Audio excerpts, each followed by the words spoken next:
Uma alimentação muito precária é aquela que você não tem combustível ideal dentro da comida. Então, por exemplo, quando você come pão com margarina, café com açúcar, refrigerante, salgado na padaria da esquina, uma bolacha no meio da tarde, um bombom, etc. Quando você vai avaliar a qualidade desses alimentos, simplesmente eles mataram a fome ou a vontade de comer, né? Estou com vontade de um sorvete, estou com a vontade de uma coxinha, de um pastel, mas eles não têm valor de qualidade, é só quantidade. Comi, mas ele não é qualitativo, não tem nada do que presta ali de nutrientes, de combustível adequado para o meu corpo fabricar hormônios e células para eu conseguir engravidar. Então, é como se o meu aquário tivesse sem ração, sem comidinha para o peixe. E aí, eu fico tentando engravidar.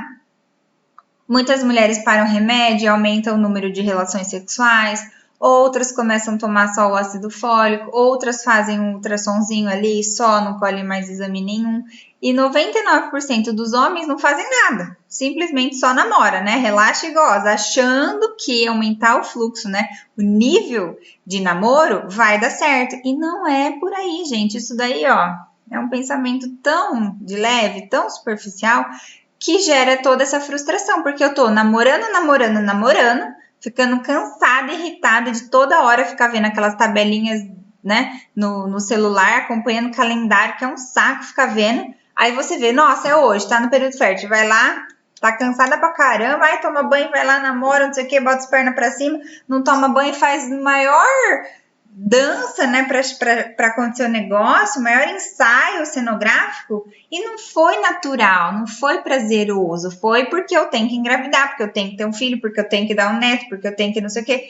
E, gente, isso sai fora do real, do que é bom. Quando você faz a faxina do aquário, as coisas começam a fazer sentido na sua cabeça, porque você fala, pra que tem que ser assim para engravidar?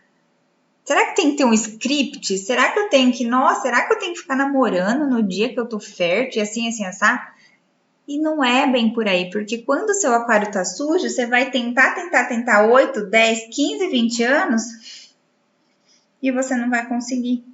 Primeiro de tudo é limpar o aquário. Então, peraí, eu quero ser mãe? Ah, deixa eu ver como é que tá minha água, como é que tá meu útero, como é que tá meu ovário. Só que se você não tem conhecimento de que você tem que aprender como é que tá as coisas aí dentro do seu aquário, você vai continuar sendo muito inexperiente. E você ser muito leiga no assunto, você não consegue saber o que precisa. Então, você vai confiar no que qualquer pessoa te falar. Então, fica naquele quarto escuro, né? Nossa, me falaram que eu não vou engravidar porque eu tenho só uma trompa. A Diane também tinha só uma trompa, que estava boa. Só que ela conseguiu engravidar desse lado. Por quê? Porque ela cuidou do aquário. Então, a hora que o espermatozoide chegou lá, ele conseguiu fertilizar o óvulo e conseguiu segurar no útero. Se ela tivesse com o aquário poluído e o Diego continuasse comendo mal e bebendo mal, obviamente tinha tido uma má formação ou outra ectópica ou, enfim, teria perdido o bebê. Porque os aquários não estavam a ponto de dar certo. Entende? Então, mexer no nosso aquário é tudo que a gente já sabe hoje, cientificamente comprovado, de que aumenta as chances de gravidez. Ou seja, se vocês não sabem, dormir tarde ou ficar expondo os nossos olhos às luzes depois das 9, 10 da noite faz com que a gente reduza a produção de melatonina, que é um hormônio fundamental, é o carro-chefe para a produção dos hormônios sexuais durante a madrugada. E se eu não tiro essa exposição dos meus olhos, eu reduzo a produção de melatonina. Se eu durmo com a TV ligada, se eu fico assistindo série, se eu deixo a luz do abajur acesa ou a porta do banheiro com a luz acesa, tudo isso vai influenciando na produção desse hormônio. E os hormônios que você precisa para segurar o bebê, no meio da madrugada, eles não são regenerados. Então, eles vão tendo uma queda. E aí, a hora que você vai investigar, você fala, nossa, não tem hormônio aqui nessa pessoa que vai segurar o bebê. E aí não segura. Ou nem consegue ter. Isso é o sono. Agora, e a imunidade? Tem muita gente que não sabe, por exemplo, que tomar remédio para dor de estômago, para azia, para refluxo, para gastrite, entendeu? Para intestino preso. Tem um monte de gente que vive à base de remédio para soltar o intestino, laxante, e nem imagina que isso pode atrapalhar a fertilidade. Fala, nossa, eu não engravido, imagina que era isso. Indiretamente pode ser isso. Então, quando a gente estuda as bactérias da nossa barriga, do nosso intestino, e se você não sabia, temos bactérias lá no nosso intestino e são milhares, essas bactérias, elas podem proliferar na vagina, no intestino, numa quantidade negativa, ruim, que pode acabar com a sua fertilidade também e proporcionar o aparecimento de doenças.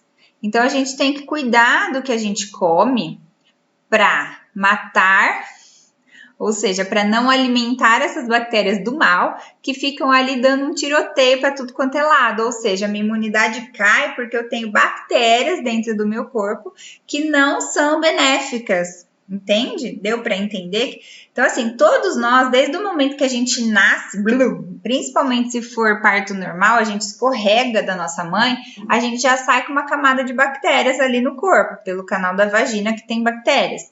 Só que no nosso intestino, a gente também tem bactérias desde sempre, e essas bactérias, uma parte é bactéria ruim, que é a que deixa o cocô fedido, que dá gases, etc., que deixa você barriga de baiacu, e tem uma parte de bactérias benéficas, saudáveis, que se alimentam e nos protegem. Se você come mal, ou seja, como bala todo dia, chupa sorvete, chiclete, um monte de coisa, né? Farinha, leite, eu vou alimentando essas bactérias do mal. Então, eu fico estufada, meu ciclo menstrual bagunça, eu fico com acne, eu fico com oleosidade, eu fico com queda de cabelo, eu começo a ter a memória meio fraca. Então, vários sintomas que a gente pode apresentar de saúde, né, de qualidade de vida, que não tá aquela bela roba, né, aquelas coisas, pode ser distintivo aí para ter um sinal de que a sua fertilidade não vai bem. Só que as pessoas não sabem, né? Então, é o nutricionista que vai abrir esse holofote, acender esse holofote, abrir sua mente para falar, viu, escuta aqui, sabe esse remédio que você toma para dormir? Sabe esse remedinho que você toma para depressão? Sabe esse remedinho que você toma para o estômago? Isso aí pode estar te atrapalhando, porque não é uma coisa só que ele estraga, que ele desanda, são vários eixos hormonais. Só que essa bagunça, né, esse pente fino, a Moni faz, porque é onde eu vou interpretar o que tá bom, o que tá errado. Fez sentido para vocês? Deu para entender? Então, por exemplo, a Diane, tanto quanto a Juliana, elas vinham de consultas que assim, ai, tá tudo certo. Nossa, não tem nada aí. Nossa, para que tanto exame? E aí, poxa, quando chega na minha mão, que a gente passa um pente fino, consegue fazer uma leitura, né, um escaneamento do corpo de vocês e do marido, independente de você ter meia dúzia de exames ou você ter 40 exames, a gente consegue ajustar muitas coisas, e a gente é muito assim, eu falo a gente, eu, Vanessa, a equipe toda, a gente é muito honesta e humilde a ponto de falar, ó, esse aqui precisa mesmo, dá um jeito de fazer, ó, isso aqui não precisa gastar dinheiro agora, não faz, não é a hora, não tem necessidade, porque eu sei, eu passei na pele quando eu não tinha plano de saúde, principalmente, que não dá, né, para sair fazendo tudo, e até porque tem um monte de coisa que é desnecessário.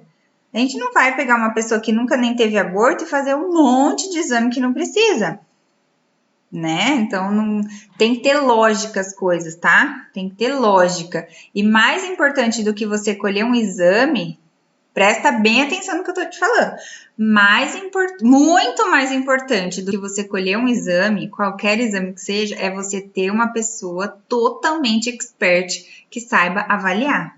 Uma vírgula, um zero, uma referência muda todo o seu jogo. Se você não olhar para alguns poucos exames antes de engravidar, é igual você querer comprar um carro usado sem você olhar se ele tá bom ou não, sem chamar uma pessoa que é especialista em carro para falar, viu, dá uma olhada nesse carro, faz uma revisão para ver se eu não tô comprando gato por lebre. Eu não posso querer engravidar no escuro sem saber como é que tá o meu aquário. E o aquário começa pela investigação. Mônica, eu não tenho condições de fazer nenhum exame agora. Beleza, começa fazendo a parte da dieta, vai tirando as tranqueiras que você come. Para de tomar suco de caixinha, suco em pó, Danone, chocolate, um monte de coisa que eu explico. Tem vários pontos de partida. Por isso que eu falo que aquele checklist da fertilidade é importante fazer, porque aí você sabe, não, eu parei aqui, eu já colhi isso, eu já como isso, eu treino, eu durmo cedo, o que será que tá faltando? Aí é onde a Moni e a equipe vão desvendar o mistério. A gente tá aqui justamente para montar o quebra-cabeça por você. A gente vai montar o quebra-cabeça, mas quem vai engravidar é você, quem vai fazer as coisas são vocês.